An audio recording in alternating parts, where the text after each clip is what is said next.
So this was originally going to be a what's on my phone video, but as you can see, here's my home screen, and it looks like it's straight out of an r/minimalism starter pack. Other than email, Spotify, my calendar, and utilities such as 2FA, the camera, messaging, and calling, there's not much else going on. But recently, I found this free habit tracking app called Onrise while scrolling through the App Store and decided to give it a shot. This video is going to be a quick review of the app and overview of some of the habits I've been using it to build and keep track of. I believe Onrise is currently limited to iOS, but a good alternative that's on both Android and iOS is Habitica. This video is not sponsored. The Onrise interface is pretty minimal, and that's what I like about it. Aside from having a dark mode and light mode, the interface has 4 main tabs that you can access from the bottom. There's Habits, which is where you can create and manage habits. To create a habit, you click on the plus sign in the top right corner and either type in the habit name or select a preset. Then you choose how often the habit occurs. You can then optionally define a smallest quantity like 10 pages, for example, for something like reading. Finally, you can set a schedule for when you'll receive a notification reminding you of the habit, and that's pretty much it. Once you've made the habit, it appears in the habits page, and you can check off a habit by tapping on the circle under the corresponding date. You can click on the habit to edit any details, and you can also tap and hold to drag and reorder the habits.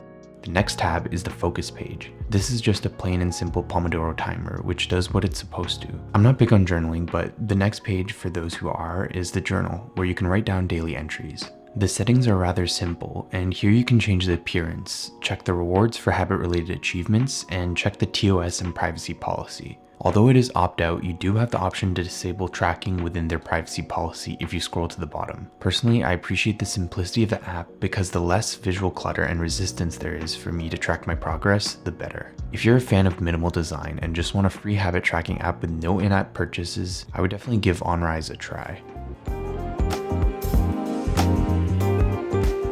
The first habit I've been tracking with Onrise is working out. Currently I have a 6-day split, with the 7th day being sort of a rest day with miscellaneous exercises and cardio.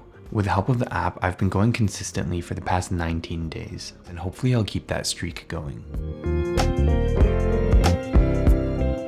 The second habit is nutrition. This includes a bunch of little habits that I've lumped together: cutting out processed sugars, eating at regular times, not snacking, and eating the meals that I've prepared. For the past couple of weeks, I've been playing around with meal prepping, and I've found it to be really helpful in portioning, budgeting, and saving time throughout the week.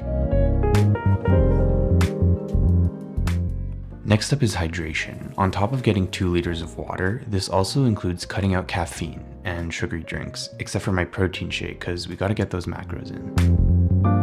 The next habit is an evening routine, mainly focused on sleep. Instead of setting the goal as waking up by a certain time each day, I shifted my mindset to sleep by a certain time instead. So if I want to wake up at 5 AM each day, I would say my goal is to sleep by 10 PM if I want to get around 7 hours of sleep. For me, I usually fall asleep pretty fast, so it would depend on how many hours of sleep you want to get and how long it actually takes for you to fall asleep once you're in bed. Last but not least is going for walks outside. It's a form of mindfulness in the sense that you can just take in the sights and sounds and clear your head and take some time away from the computer. As a student or anyone who works with a computer, it's a nice change of pace and scenery that I find helps when I'm stuck on something. These habits are pretty simple, but I think they're a healthy starting point for getting myself back on track. Love to hear what habits you're working on and what sorts of strategies and tools you use to build and keep track of them in the comments. I think it'd be good inspiration for others and myself alike. As always, thanks for watching.